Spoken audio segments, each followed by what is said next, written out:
Shalom, selamat pagi. Untuk mendengarkan firman Tuhan, marilah kita berdoa. Kasih karunia dan damai sejahtera dari Allah Bapa kita dan dari anaknya Tuhan Yesus Kristus kiranya memberkati kamu sekalian. Amin. Ayat harian untuk kita pada hari Jumat 18 November 2022 tertulis dalam Injil Markus pasal 3 ayat 35. Barang siapa melakukan kehendak Allah, dialah saudaraku laki-laki, dialah saudaraku perempuan, dialah ibuku. Saudara-saudari yang dikasihi Kristus, ada ungkapan yang mengatakan keluarga adalah harta yang paling berharga.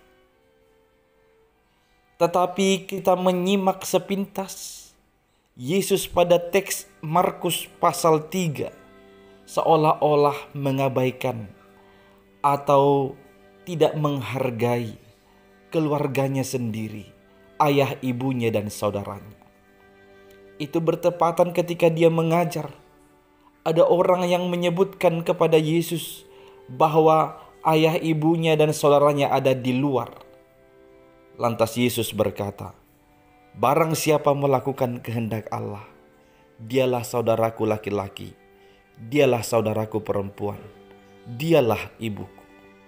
Sesungguhnya pernyataan Yesus ini bukanlah penyangkalan atas keluarganya, bukanlah suatu sikap mengabaikan keluarganya, tapi Tuhan mau memberikan sebuah pengajaran baru, bahwa ternyata ikatan darah, pertalian darah tidak lagi menjadi pembatas bagi setiap orang yang percaya kepada Tuhan Yesus. Karena di dalam Yesus kita akhirnya bersaudara, sekarang dan sampai selama-lamanya. Maka penegasan atau penekanan pokok pada ayat ini adalah melakukan kehendak Allah. Jikalau ada seorang mengaku sebagai anak Allah, mengaku sebagai anggota keluarga Allah, namun jikalau dia tidak melakukan kehendak Tuhan, dia bukanlah saudara Allah, dia bukanlah keluarga Allah. Hanya orang-orang yang melakukan kehendak Allah lah yang disebut sebagai anggota keluarga Allah. Melakukan kehendak Allah itu artinya kita menempatkan Tuhan Yesus Kristus sebagai yang pertama di dalam hidup kita.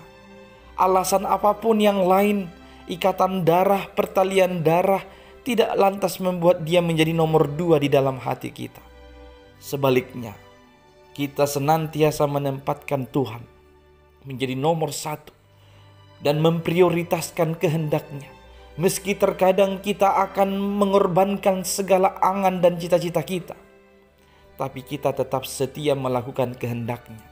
Itulah yang layak disebut sebagai saudara laki-laki Yesus, saudara perempuan Yesus, dan ibu Yesus. Saudara-saudari yang dikasihi Kristus, kita adalah anggota keluarga Tuhan Allah kita. Maka mari menjadi orang-orang yang setia, memprioritaskan kehendak Tuhan, benar-benar mengasihi Dia, menjadi yang terutama dari segala sesuatu apapun dalam kehidupan kita. Melakukan kehendak Tuhan, itulah sebagai pertanda seseorang sungguh-sungguh sebagai anggota keluarga Allah. Amin. Kita berdoa. Ya Tuhan, kami bersyukur telah dipersatukan menjadi saudara di dalam Yesus Kristus.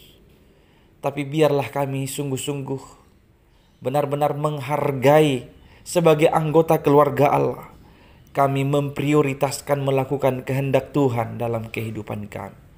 Engkaulah yang terutama dari segala hal, segala sesuatu dalam dunia ini. Ya Tuhan, kuatkan kami untuk senantiasa setia melakukan kehendak-Mu. Meski terkadang kami harus rela berkorban untuk mengabaikan segala angan dan cita-cita kami hanya demi melakukan keinginan dan kehendak-Mu. Mampukan kami hanya dalam Yesus Kristus Tuhan dan Juru Selamat kami. Amin.